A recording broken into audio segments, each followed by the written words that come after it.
Bonjour mesdames et messieurs et merci de me consacrer de votre temps.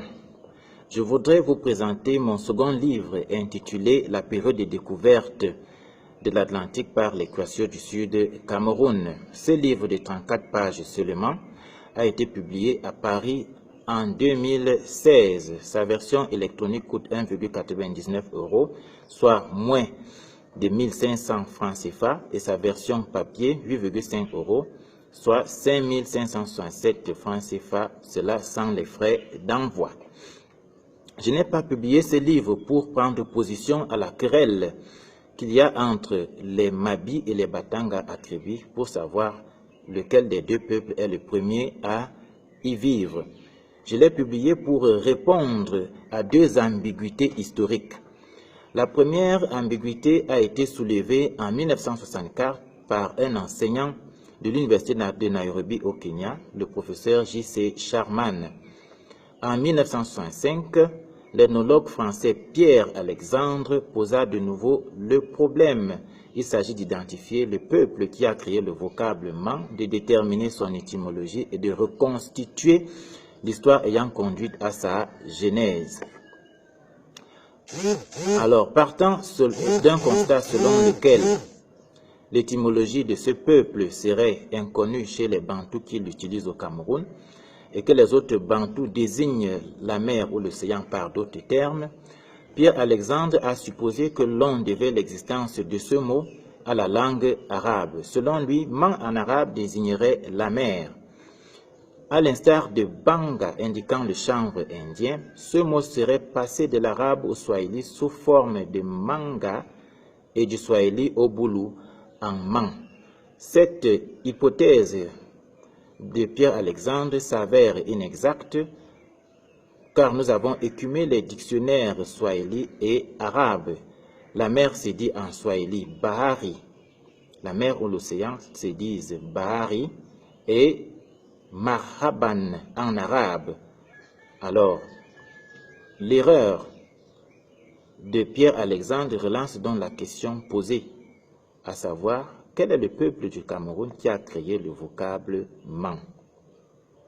La seconde ambiguïté a trait à des erreurs de date en histoire, qu'on appelle des anachronismes. En effet, les documents d'histoire reconnaissent que les Kwassios et les Pygmées du sud du Cameroun ont toujours cheminé ensemble dans la forêt. Ils révèlent aussi que ces Pygmées sont les premiers habitants de cette même forêt et la première population parmi les peuples actuels du Cameroun à découvrir l'Atlantique et à vivre dans son voisinage forestier immédiat ou en bordure des mers. Mais très curieusement, les Kwassios qui sont leurs alliés de longue date, avec lesquels ils sont toujours en bonne entente, n'auraient découvert la mer que très récemment, en 1895.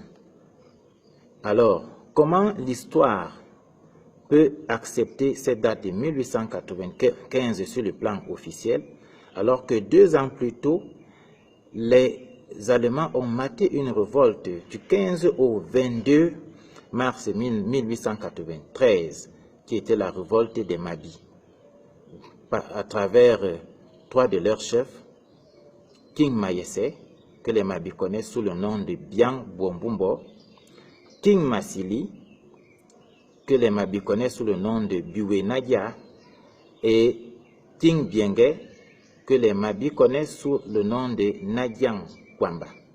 Ces 3 chefs et leurs villages ont été rasiés par l'allemand Kanzler Wieland, qui était un lieutenant, et qui avait utilisé des gros moyens, à savoir d'un 600 combattants Bakoko armés jusqu'aux dents, 80 policiers venus de Douala et une dizaine d'officiers allemands qui avaient des armes difficiles, parmi lesquelles 2 canons de campagne.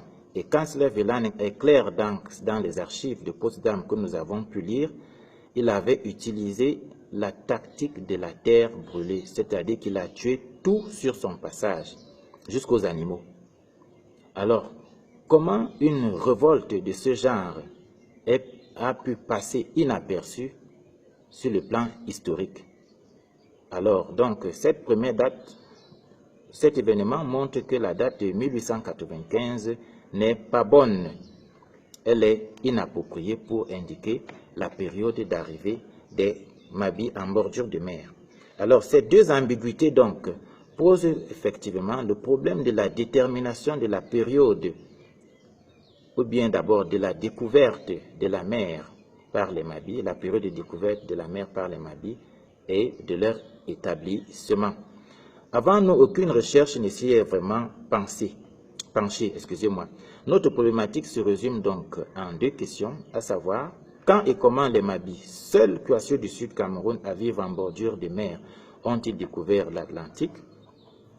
Et les Mabis auraient-ils une étymologie et une histoire claire de la genèse du mouvement? Et si cela est le cas, pourrait-on encore les classer comme ce peuple-là qui est arrivé en bordure de mer tardivement après tous les autres peuples du Sud Cameroun, ou bien du Cameroun, du littoral camerounais? Alors, pour essayer de résoudre le problème posé, j'ai exploité des sources et des méthodes.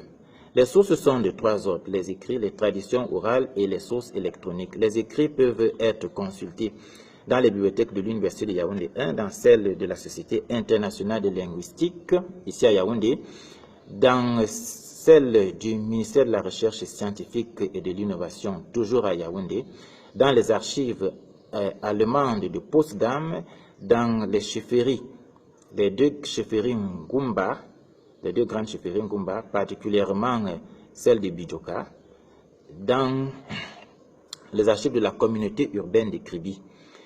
Alors, nous avons eu beaucoup d'informateurs, mais nous n'avons gardé que deux qui avaient des éléments vraiment pertinents. Alors, de façon précise, pour écrire ce livre de 34 pages, j'ai exploité trois archives qui datent de 1893 à 1904. 19 ouvrages, 13 articles, 2 thèses, 3 mémoires, un document inédit. Et nous n'avons pu exploiter que deux informateurs, l'abbé Boulumbeya, lui, et Papa Gougarene, qui est décédé selon les Mabis autour de 118 ans. En plus de cela, nous avons pu obtenir 5 sources électroniques fiables.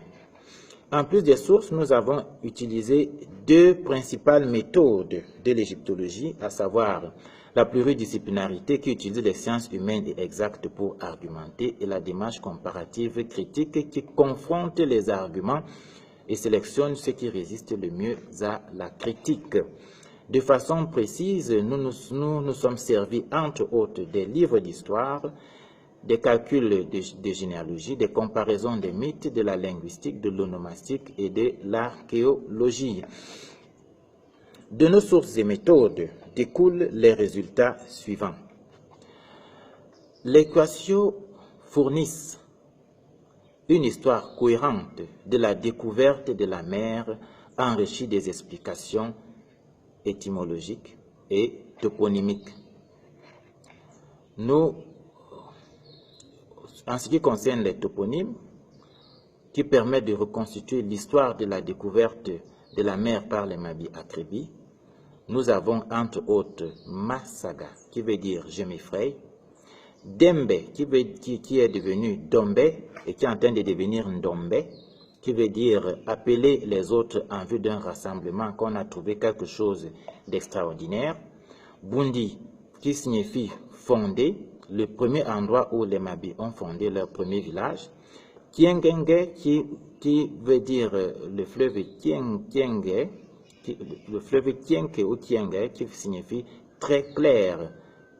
Et puis vous avez pour les termes onomastiques, Dan, qui veut dire la plage, un grand banc de sable, Man, qui est le pluriel de deux plages, et Danga, qui est l'eau qui se retrouve à l'intérieur de deux plages, qui est l'eau salée. Alors, en dehors de cette étymologie, les Mabis auraient découvert la mer au plus tard vers 1628. Pourquoi? parce que l'un de leurs ancêtres, dont on a pu retrouver, qu'on appelle ça la liste généalogique, qui s'appelle Bidyongyamba, qui est l'un des ancêtres qui les avait conduits en bordure de mer, lorsqu'on calcule sa date de naissance, il serait né autour de 1568. Alors, nous supposons que venant de l'Est Cameroun, pour arriver à Bipindi, puis arriver à Kribi, il faut que la personne ait du charisme.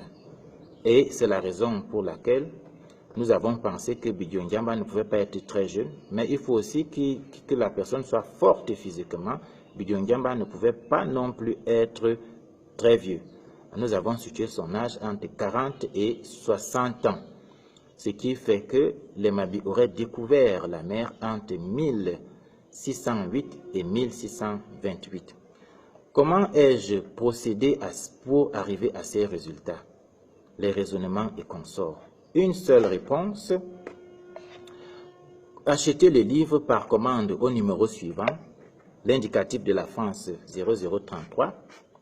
Maintenant, je donne le numéro lui-même, 01 41 62 14 40. Je reprends, 01 41 62 14 40. Je reprends encore, 01 41 62 14 40.